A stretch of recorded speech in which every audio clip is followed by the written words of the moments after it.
The Pape ride originates out of Richardson, Texas, going through several towns here in North Texas, including Plano, Allen, Parker, Murphy. Here we are going down, I guess we'll call it Fire Station Hill, and a little climb coming up ahead of us. It's been great weather here in the Dallas area for the past little bit, for the past few days, as a cold front has come through and kind of mollified the temperatures here in Texas. So instead of high 90s, we're getting temperatures more in the low 90s, high 80s, somewhere in there, and that can actually make a pretty big difference. So shout out to the guy on the left climbing and rapidly progressing up the group here.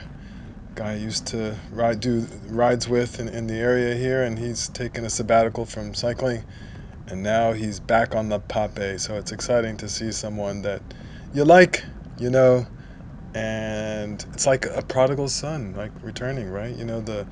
Why did you kill the fatted calf for this cyclist that's been screwing around and not riding his bike? And Dad, I've been riding my bike all this time, the whole time. I've been doing my intervals on the trainer. I've been puking into the garbage can, and you killed the fatted calf for him? Well, he was lost and now he is found. So my buddy there, he's lost and now he's found. So good to have him back on the Pape.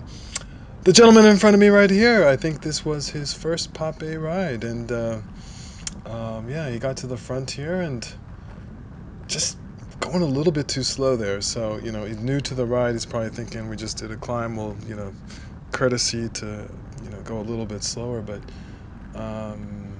actually we don't want to go slower. We want to go faster. We always want to go faster. We always want to put the hurt on each other, and so that's why this is a Hammerfest ride. So if you want to know what the definition of a Hammerfest ride, and there, now he's going around, and now he's going to keep the pace up relatively fast for the rest of our little thing here going down Fire Station Hill. But anyway, a Hammerfest. A Hammerfest definition is, I think, a ride that just wants to go fast. It's not a tempo ride. It's not a steady ride. It's not a let's stay together ride. It's let's go hard. Let's hurt each other. It's permissible for anyone at any time to put in an all-out effort, to put in a huge surge, to go around people, to get out of the line, and so forth. That's what a Hammerfest is, which is different from a race ride.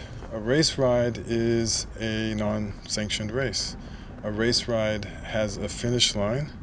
A race ride has minimal stops such that a breakaway can actually take advantage of the fact that they broke away and not just sit at a light and everyone catches back up to them. So this is not a race ride for that reason. There's not really a finish line. Now, Scott's maybe listening to this video and he's going to protest that there's a finish line, but I'm going to say in reality there isn't.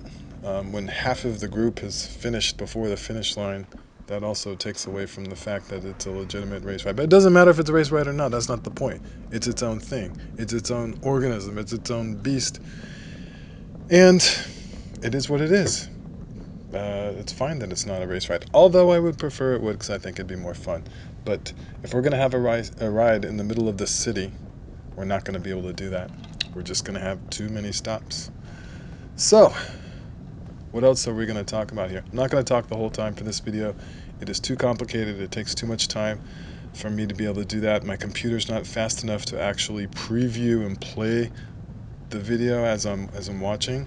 It pauses, it stutters, and then the audio doesn't get synced with the video. So I have to essentially export the whole thing first and then do the audio, unless I do it in 1080p. There's like a million things that are difficult about talking over the video with my current setup, so we'll just leave it at that. This was a fun ride. I raced yesterday evening for the first time in a long time. I had a great time at the race. I wasn't individually successful, but I had fun. The tactics were fun. Team did fairly well, and we got on the podium. We didn't win, but given the two Cat 1s in the race, probably not expected to win. And really, what it was is like, in a race you can contribute even if you suck. And I sucked, but I was able to contribute, and that made it fun. Um, so the legs actually felt okay for this. Goes to show, you may be thinking, if I ride too much, my legs won't feel good. If I ride too little, whatever. Sometimes it happens the exact opposite of what you think. You think your legs are going to be good because you rested, and they're not. You think your legs are gonna be good because you've been on top of things and riding a lot, and they're not, or the opposite in both situations. So the legs are a mystery, and then of course, when the legs are a mystery, the brain is a mystery as well. Maybe I'll talk about that more.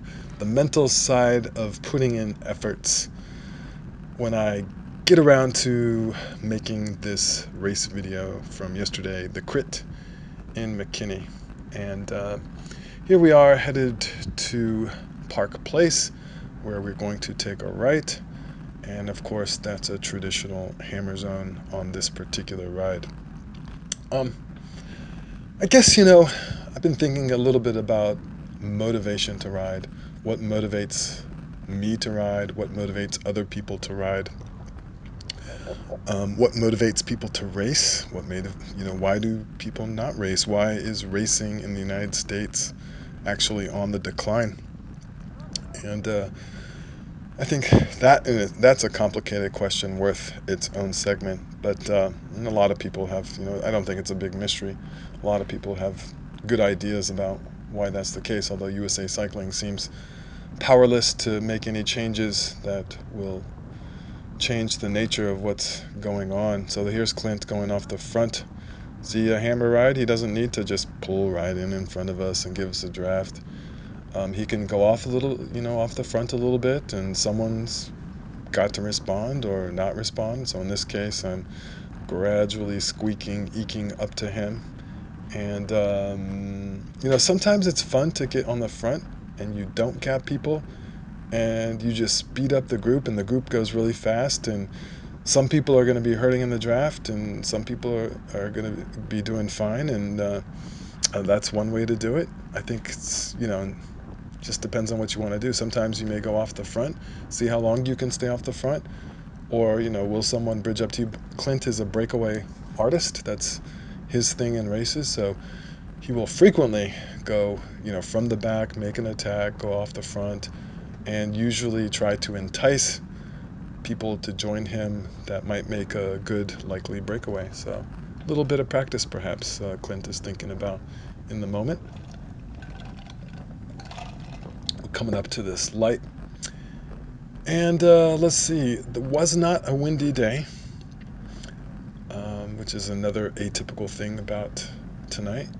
Usually it's windy, seems like all the time, and it wasn't all that windy. So when we got to Parker, the place that I call the gutter exam or the gutter test, because it's wide open and it's in the crosswinds, because it's an east-west road, and prevailing winds in North Texas are either from the north or the south. So you'll get a crosswind with the cold front, you'll get a crosswind with the warm front. And didn't have that today, so it was actually quite easy to stay in the bunch on Parker Road. And so you never know how it's going to be on a ride. We did have a small group of guys earlier in the ride that encountered a late green light, and the most of the group, so about maybe 6 riders, made the light, and the rest of the riders did not make the light. Of course, I did not make the light, so I am with the main bunch, and we were curious if we'd be able to catch up to those folks. They got a significant lead on us by having made that light, maybe like 3 minutes or something like that. And as it turns out, we never saw them again. So um, it was sad. We liked them. We wish they would ride with us, but you know, they'd like to do their own 5-person TT, so they got a very different ride with like a 5-6 person TT ride versus, say, a group of 30 or so or whatever we had. And here's some of my teammates here pulling, and um, I was not wearing our this year's kit because I didn't have a clean kit. I guess I rode too many days in a row, and the assigned cleaning service, whom I'm married to. I don't know if I make statements like that. Does that piss people off? If I'm, I'm just joking. Although, am I really joking? I don't actually do the wash that often. I have to admit, I'm working on that. I pledge to get better. Thank you, audience, for holding me to task. It's really hard to do housework, full-time job, and like ride 12 hours per week. It's just really tough. Actually, I don't ride 12 hours a week. I wish I could ride 12 hours a week. Um, but yeah, here we're gonna make this right-hand turn. Boom, Robert. Taking a little flyer up to those guys up there, and the rest of the guys are gonna go a little bit fast here, and we're gonna see what happens here in just a second. Taking this turn. One thing I found in the crit yesterday, I'm horrible at turning. Now, this is not a surprise to me. I've known I'm not good at turning. If you want to see horrible turns, watch me in a wet crit. This was a dry crit, and man, I could not corner, and that's the reason I got dropped. It's because I was not cornering well, and I was on the back, and I was getting gap. Anyway, I'll talk about that. Why am I talking about crap that's not even in the video we're watching here? So, yeah, this is our hammer zone, Park Place, and this famous rider with the backpack. It will be like 50 years from now. There will be his legend, and people will say there'll be like the ghost of him with his backpack. Like on a dark night. Sometimes at midnight when you sit out in this field, you'll see the yellow jersey, the neon jersey and the backpack just hammering on Park Place. That would be really cool. I can tell you, it is really hard to wear a backpack on a fast ride. I've done it. It sucks. You lose watts big time. Not to mention the weight, but also the aerodynamic drag. There's a reason why guys in the Tour de France don't wear boxes on their back. Does not make you faster. So, this is usually the part where Alvin just goes boom, turns on the afterburners and he's gone. I'm looking at the video right now, and because I'm not looking at the actual video you're watching, I'm just looking at the GoPro footage. I cannot see the MPA or the watts or the speed or anything like that. But one thing you need to work on is sprinting, or this isn't even really a sprint. This is just kind of speeding up. But this is just what people do on Hammerfest type rides. They see if they can make it to the front just for whatever reason. Feels good, kind of sorting out the pecking order, so to speak. I don't do that. That's a jerk thing to do. I'm completely ambivalent. Yeah, how fast? I don't even know how fast I am. I have no idea. It's like the guys who can't see skin tone or race. I'm that person. I have no idea where I am in the pecking order. Just ride my bike. But no, seriously, this kind of what happens in bike rides. People want to prove how strong they are or whatever. So, but seriously, if you want to get faster and you want to do better in racing, you better practice going hard when you're tired, when everyone's tired, when everyone's hammering it. And how can you do going off the front? Can you get to the front? Can you go off the front? Can you gap people? Hard to win races if you never can gap anyone with your peers. So, and if you don't practice it, you're not going to get good at it. So, there's actually good reasons to do it beyond just trying to get bragging rights and so forth. Now, I just said that, but you're thinking, isn't amateur racing just about bragging rights? Probably. Probably. I guess we could give a more complicated answer than that. And, give 1,000 reasons why people do amateur bike races, but I don't know, I think getting on the podium is, equal credence is not given to just participation in bike racing.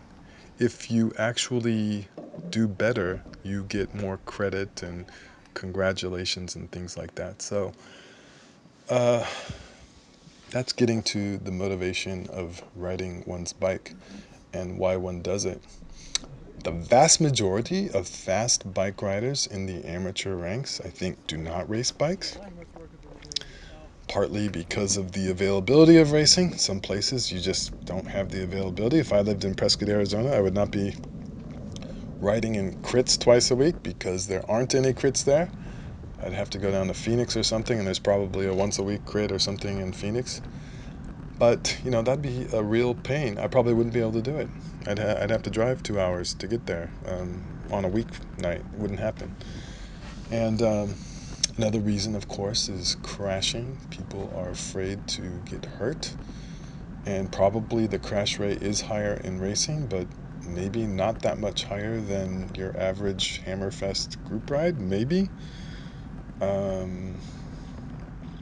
So, and the expense of it is not particularly cheap, although one can argue it's not particularly expensive either. I guess it depends on your perspective. And sort of, what's the point of it? So, what if you never win? What if you're always pack fodder? Do you still enjoy the experience of it? I can tell you, I think the most fun part of racing is the mental, tactical, teamwork element of it. And of course, to really enjoy that teamwork aspect of it, you need to like your teammates, because it's not fun to sacrifice for people you don't like. It's also not fun to sacrifice for people who are selfish. So having people that are unselfish, that in the right circumstance would lay down rubber for you, and you're willing to lay down rubber for them, and and achieve more as a team than you could as just by yourself. I think that's the most fun part of racing. Anyway, who cares about racing? We're on a group ride. We care about the Hammerfest. And I guess, again, like I said, there wasn't a whole lot of wind here. I guess look at these flags here. That'll give us... I'm such a crappy rider. I don't even know where the wind is coming from sometimes. And it looks, you look at those flags, it looks like there's some decent wind. I guess it's from the south. But well, now that I think about it, when we got on Murphy Road headed south, and I got on the front, I could definitely feel a headwind. So the wind, it was just light to moderate, coming from the south. But I guess we didn't really notice it much when we were going north, that we had this mild tailwind.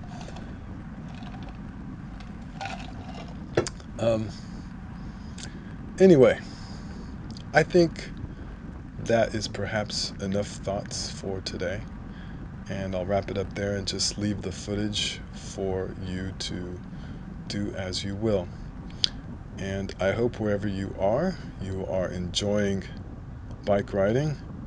If you are not bike riding because of health or other circumstances, I wish you the best in that regard and hope you can get back to it. And if you can't get back to it, get an e-bike. If you can't get an e-bike and still, can't do that, well, enjoy riding vicariously through these videos and other kinds of things like Tour de France and everything else. And if you can't, and also maybe take up a new hobby that's like bike riding or something, and get out there and enjoy fitness, enjoy improvement, personal improvement, enjoy camaraderie, and just hurting yourself in a good way. That's what bike riding, I think, is about. And thank you so much for listening and watching. Bye-bye.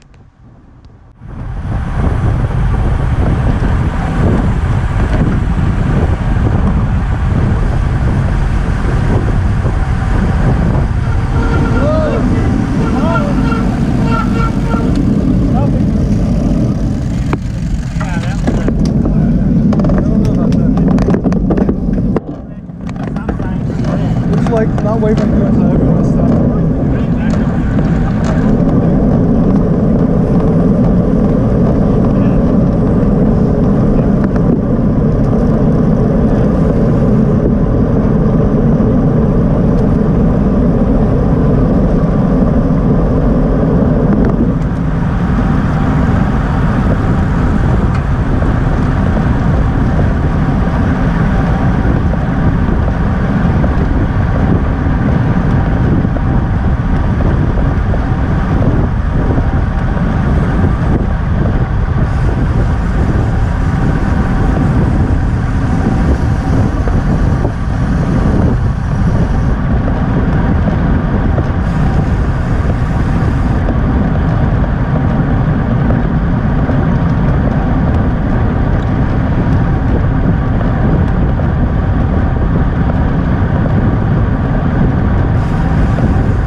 Maybe that was calmer from that stoplight back there.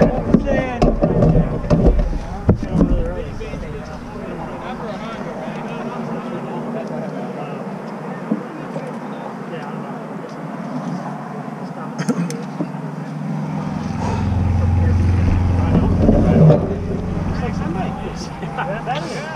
I'm experienced now.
appealed to me is that glad to gear up a little bit just to solidify the deal. Weather's not bad, that's why. I'm looking forward to Breckenridge climb. When? Breckenridge. Don't be afraid of weather now.